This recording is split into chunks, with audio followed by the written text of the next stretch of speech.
नमो नारायण। राधे राधे। श्रीमद् भगवद गीता के 9वें अध्याय के 19वें श्लोक में भगवान नारायण अर्जुन से कहते हैं कि हे अर्जुन, तपाम्यहमहं वर्षं निगृहाणं व्युत्सजामि च अमृतं चैव मृत्युश्च सदसच्चाहमर्जुन। इसका अर्थ यह है कि हे अर्जुन, भगवान कहते हे अर्जुन, संसार के हित के लिए मैं ही सूर्य रूप से तपता हूँ, मैं ही जल को ग्रहण करता हूँ और मैं फिर उस जल को मैं ही वर्षा रूप से वर्षा देता हूँ। और तो क्या कहूँ, अमृत और मृत्यु तथा सत और असत भी मैं ही हूँ।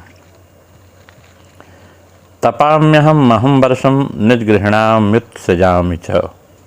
पृथ्वी पर जो कुछ अशुद्ध गंदी चीज़ें हैं जिनसे रोग पैदा होते हैं, उनका शोषण करके प्राणियों को निरोग करने के लिए, अर्थात औषधियों जड़ी बूटियों में जो जहरीला भाग है उसका शोषण करने के लिए, और पृथ्वी का जो जलीय भाग है जिससे अपवित्रता होती है उसको सुखाने के लिए मैं ही सूर्य रूप से तपता हूँ। सूर्य रूप से उन सबके जलीय भाग को ग्रहण करके और उस जल को शुद्ध तथा मीठा बना करके समय आने पर वर्षा रूप से प्राणी मात्र के हित के लिए मैं वर्षा देता हूँ, जिससे प्राणी मात्र का जीवन चलता है। अमृतम चैव मृत्युश्च सदसच्चाहम् अर्जुन। कहते हैं हे अर्जुन, मैं ही अमृत और मृत्यु हूँ। मात्र जीव का प्राण धारण करते हुए जीवित रहना, न मरना, और संपूर्ण जीवों को पिंड प्राणियों का वियोग होना, मरना भी मैं ही हूँ। और तो और क्या कहूँ, सत्य असत्य, नित्य नित्य, कारण कार्य रूप से जो कुछ है वह सब मैं ही हूँ। तात्पर्य है कि जैसे महात्मा की दृष्टि में सब कुछ वासुदेव भगवत स्वरूप ही हैं, वासुदेव सर्वम, ऐसे ही भगवान की दृष्टि में सत असत कार्यकरण सब कुछ भगवान ही हैं। परंतु सांसारिक लोगों की दृष्टि में सब कुछ एक दूसरे के विरुद्ध देखते हैं। जैसे जीना मरना अलग अलग दिखता है, उत्पत्ति और विनाश अलग अलग दिखता है, स्थूल और सूक्ष्म अलग अलग दिखता है, रसत रजतम अलग अलग दिखते हैं, कारण और कार्य अलग अलग दिखते हैं, जल और बर्फ अलग अलग दिखते हैं। परंतु वास्तव में संसार रूप में भगवान ही प्रकट होने से, भगवान ही बने हुए होने से सब कुछ भगवान स्वरूप ही है। भगवान के सिवाय उसकी स्वतंत्र सत्ता है ही नहीं। जैसे सूत के बने हुए सब कपड़ों में केवल सूत ही सूत है, ऐसे ही वस्तु, व्यक्ति, क्रिया, पदार्थ आदि सब कुछ केवल भगवान ही भगवान है। सृष्टि से पहले भी परमात्मा थे और अंत में भी परमात्मा रहेंगे, फिर बीच में दूसरा कहाँ से आ गया। इसलिए अमृत भी भगवान का स्वरूप है, मृत्यु भी भगवान का स्वरूप है। सत माने परा प्रकृति भी भगवान का स्वरूप और असत माने अपरा प्रकृति भी भगवान का स्वरूप है। जैसे अन्नकूट के प्रसाद में रसगुल्ले, गुलाब जामुन आदि होते हैं, मेथी, करेला आदि का शाक भी होता है, मीठा भी भगवान का प्रसाद होता है, कड़वा भी भगवान का प्रसाद होता है। ऐसे ही हमारे मन को सुहाए वह भी भगवान स्वरूप हैं, और जो हमारे मन को न सुहाए वह भी भगवान स्वरूप हैं। सूर्य रूप से जल को ग्रहण करना, फिर उसको वर्षा देना, ये दोनों विपरीत कार्य हैं। ग्रहण और त्याग ये भी भगवान ही हैं। इतना ही नहीं, जल रूप से ग्रहण किए जाने वाले भी भगवान हैं और बरसने वाले भी भगवान हैं, और वर्षा रूप क्रिया भी भगवान हैं। तद सच्चाहम् अर्जुनम। संसार में सत यानी परा और असत माने अपरा के सिवाय कुछ नहीं है। संसार में दो चीज़ें हैं, सत्य और असत्य। असत है संसार, असत है, और उसमें रहने वाला परमात्मा तत्व जो है सत्य है। शरीर असत है और उसमें रहने वाला जीवात्मा जो है सत्य है। शरीर और संसार परिवर्तनशील है और जीवात्मा और परमात्मा अपरिवर्तनशील है। शरीर और संसार नाशवान है, जीवात्मा और परमात्मा अविनाशी है। भगवान कहते हैं कि परिवर्तनशील भी मैं ही हूँ और अपरिवर्तनशील भी मैं हूँ, नाशवान भी मैं हूँ और अविनाशी भी मैं हूँ। तात्पर्य है सब कुछ भगवान ही हैं, भगवान के सिवा कुछ भी नहीं हो पाता है, ऐसा भगवान ने कहा। आगे कहते हैं, इसमें तो विवेक की बात करते हैं। सद सच्चामहम, इसमें विवेक नहीं है परंतु विश्वास है, सब कुछ भगवान है। यह विश्वास विवेक से भी तेज होता है, कारण कि विवेक वही काम करता है जहाँ सत असत दोनों का विचार होता है। अतः असत है ही नहीं तो केवल विवेक क्या करें। असत को माने तो विवेक है और असत को न माने तो विश्वास है। विवेक में सत असत का विभाग है, पर विश्वास विभाग है ही नहीं। विश्वास में विभाग नहीं है। विश्वास में केवल सत्य ही सत्य है और परमात्मा ही परमात्मा है। ज्ञान मार्ग में विवेक की और भक्ति मार्ग विश्वास की तथा प्रेम की प्रमुखता है। ज्ञान मार्ग में सत असत, जड़ चेतन, नित्य नित्य आदि विवेक मुख्य होने से इसमें द्वैत है, पर भक्ति मार्ग में एक भगवान का विश्वास मुख्य होने से इसमें अद्वैत है। तात्पर्य है कि दो सत्ता न होने से वास्तविक अद्वैत भक्ति में ही है, ऐसा कहा गया है।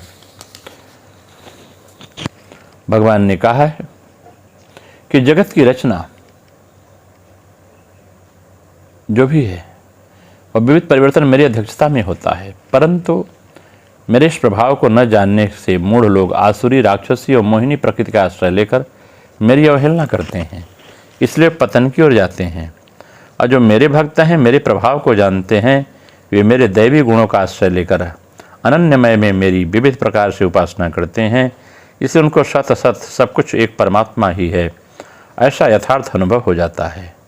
परंतु जिसके अंतःकरण में सांसारिक भोग और संग्रहण की कामना रहती है, वे वास्तविक तत्व को न जानकर भगवान से विमुख होकर स्वर्गादि लोगों के भोग की प्राप्ति के लिए सकाम भावपूर्वक धनुष यज्ञ आदि अनुष्ठान करते हैं, इसलिए आवागमन को प्राप्त होते हैं।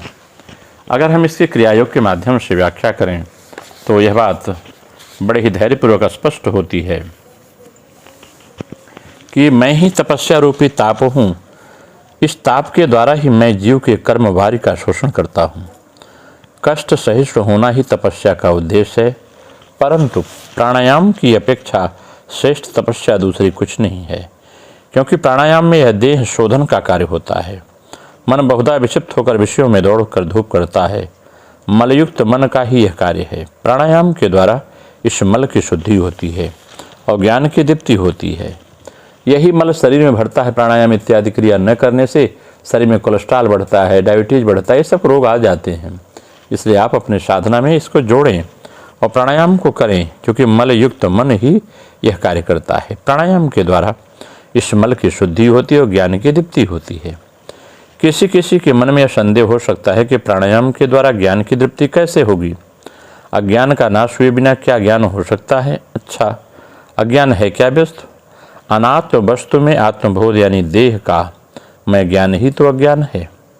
देह के इस मैं में इस प्रकार जड़ित हो गया है, इससे वियुक्त हुए बिना देह से मैं पृथक हूँ, इस ज्ञान का उदय हो नहीं सकता। प्राणायाम के द्वारा इस शरीर में मैंपन का ज्ञान नष्ट हो जाता है। इसे प्राणायाम ज्ञान उत्पादक क्रिया है, अतः प्राणायाम ही सर्वश्रेष्ठ तपस्या है। तपस्या भी भगवान का स्वरूप है।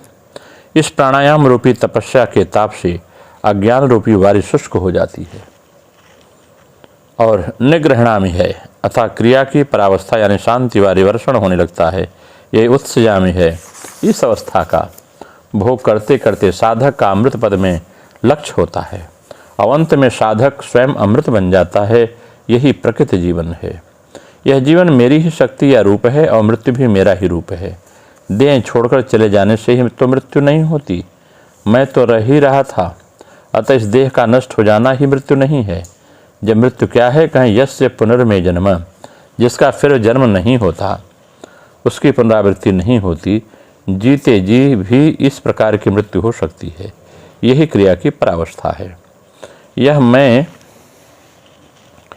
क्रिया करके आत्मस्थ हो जाता है, अपने को सत स्वरूप में समझ सकते हैं। यही शुभ मैं है। जब क्रिया न करके संसार चिंता में मन मग्न हो जाता है, तब देह में आत्मबुद्धि उदय होती है, परंतु देह चिरस्थायी नहीं है, इसलिए देह में आत्मबुद्धि भी असत है। यही अशुभ है। इस मैं के अनंत रूप हैं। सर्वात्मक रूप से यह मैं ही सर्वत्र प्रकाशित है। जगत सृष्टि के प्रारंभ में बुद्ध अवस्था के पूर्व सूक्ष्म से भी सूक्ष्म रूप कलिकावस्था कलिलावस्था होती है। उसके भीतर रहकर अनंत रूपों में प्रकाशमान है।